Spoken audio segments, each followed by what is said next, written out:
It's Stephanie and us, actually, we advocate for this cyberbullying awareness. We make people aware of what cyberbullying is, how it's actually hurting the youth. We actually try to create a cyber-free online experience for everyone. And you, ma'am? Oh, good day, Zimbabwe. My name is Juliet Mutsandiri, and I'm a social worker with Safety and Us Trust.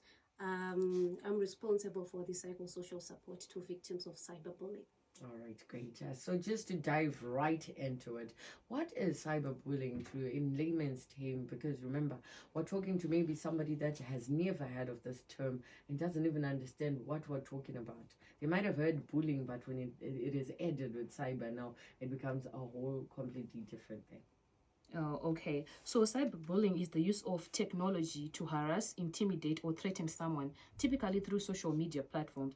The reason why someone would do this actually is to instill fear and intimidate someone and make them do things on their own conditions. But that is what cyberbullying is. All right. Cyberbullying is instilling fear, intimidation on the social or the technological spheres that we have these days. Okay, fine. Yes. So great. How do these things come about? What are some of the things that open up the children to cyberbullying? Okay, so the things that open children to cyberbullying is the use of technological gadgets. Firstly, exposure to the internet, exposure to being online. These days we have Facebook, we have Instagram, and the children want to post a lot. And by doing that, they won't know that they are exposing themselves to cyberbullying. So that is how children and the youths in general get to be cyberbullied. For instance, I can talk about us, the girl child. We are more exposed to being cyberbullied, because usually we want to post, those nice pictures and revealing pictures. Yes, and you find out that that is the beginning of being cyberbullied. People will start commenting in the comment section, and I believe that at times would want to pull that post down. The comment section is a very unjust place. I wish that we never had a comment section. Like, we just have our posts and no comment section. Okay, fine. So we're talking about what it is that is called cyberbullying in general. And the main reason that we're talking about it is because October is Cyberbullying Prevention Month. So let's get to the prevention of it. What are some of the steps that our children can take to try and prevent themselves from becoming victims of cyberbullying? Okay, when it comes to prevention, we actually take it straight from parents straight, because we feel like they're being too modernized and they're excluding themselves from their children's life. So what we actually emphasize that parents should be involved. Check up on your child. Your child is actually going through this. They're actually isolating themselves from the society. They're stressed, and you can actually see if you look at your child. So what we want parents to be involved. And for the youths, we want you to be able to set up your privacy settings properly. We also offer those kind of tutors in our organization. And we want you to be involved with people who care for you. That's what we want. And we want you to be your own person.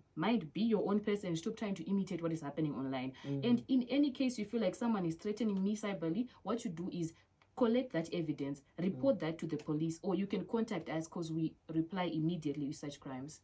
All right, great. So some of the do's and don'ts on social media to try and not make yourself prone for cyberbullying. What are some of the do's and don'ts? Things that are just, entry level, things that our parents need to use on these children.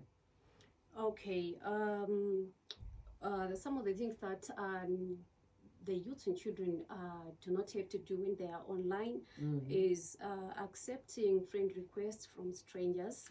Yes, I think there are a lot of cases whereby someone just gets into your DM, they want to get to know more about you, and you get to a point where you trust that person and you start giving out information. But we like followers. I want to have 1 million. I want to have 1K, And how do I get 1K when I only have 3 friends at school? So obviously I'm going to have to accept so that my followers should be no better. That actually makes you vulnerable to people now. Accepting people you don't know, numbers that are foreign. Like someone from London is telling you that I'll send you 1K if you do this. We need you to be more rational. Think critically. What you want to do is, before you post a picture, think twice. What will happen if I post this? What will people say if I post this? As parents, parental guidance on these things. We want you to be there. Okay, you're on Facebook, but you have a time in and time out on your Facebook account. That's what we want you to do. And as kids, we actually want you to limit yourself. Let's be internet fast for at least. Say, okay, now I won't be online for just, let's say, a week. Be more social, read books, go out with your friends, something like that. And don't be vulnerable, because we've had cases like this, and it's disturbing, really. Social fasting. I think it also appeals to the adults as well, because your screen time, you know, when you're checking out your phone every Sunday, when it gives you that bill, like how long you were on your phone for a week, you're like, yo, so I really spent all these hours. What was I doing? Exactly. All right, thank you so much, ladies, for coming through. So yeah, maybe your contact details, there's somebody out there, a parent out there that has a burning question and needs you know what, actual help. I don't know about Manani, it's you know, I want to be on my phone. Hey, you can't take away the Wi-Fi password. You know, jazz. You know how it is nowadays with these children and their rights. Okay, so if you want to reach us, you can contact us on 071 386 3914. Or you can visit our website, that is www.safetyandus.org. All right, great. So yeah, Mama, before I let you go, maybe your parting words to anybody and everybody that's tuned in right now pertaining to cyberbullying. Okay, we have more victims of cyberbullying, and we have realized that other people bully others without knowing that it's a crime. So people need to be educated. People need to be knowledgeable about cyberbullying and its effects, the consequences that they do to the person, the community, and the nation at large. So we are saying, be kind online.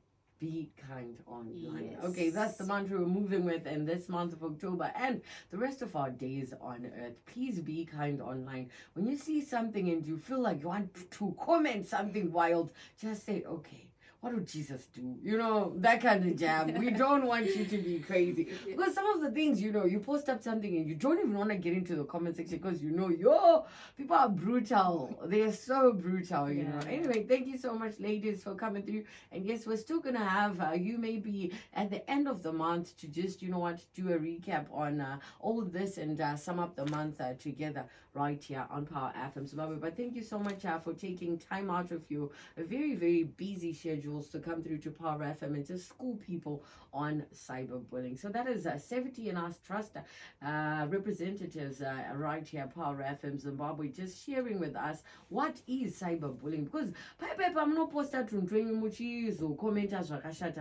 you might not know that you're actually bullying somebody. Also, police. Police something, violate somebody. But I really wanted to ask though, what are some of the sentences that come about with cyberbullying? She's no one zoitika kuma police kana muna aripochera nye cyberbullying.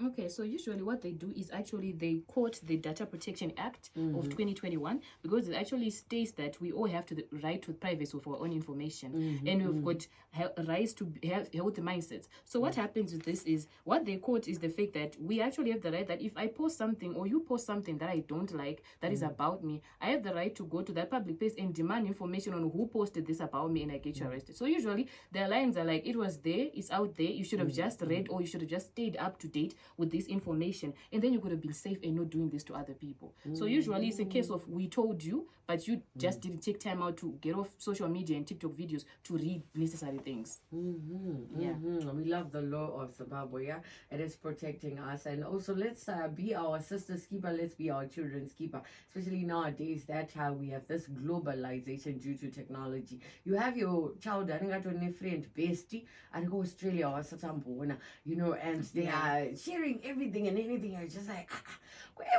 we are not Gustavo, you are exactly. Gustavo 212 we're TikTok. You know how it is. Anyway, thank you so much, ladies, for coming through. Hope we will touch base again. My works up over through this month, and what are some of the milestones that you managed to tick off your mission boxes? Anyway, thank you so much for coming through. That was is us touching base with what's happening in our society and just talking about how to prevent cyberbullying with Safety and Us, trust representatives right here on Power FM. So, but we'll be back with more trending stories for you right here. 25 minutes past 1. Crunch and Munch coming through right after this. Pressing play at Takura with Wanda Chusa.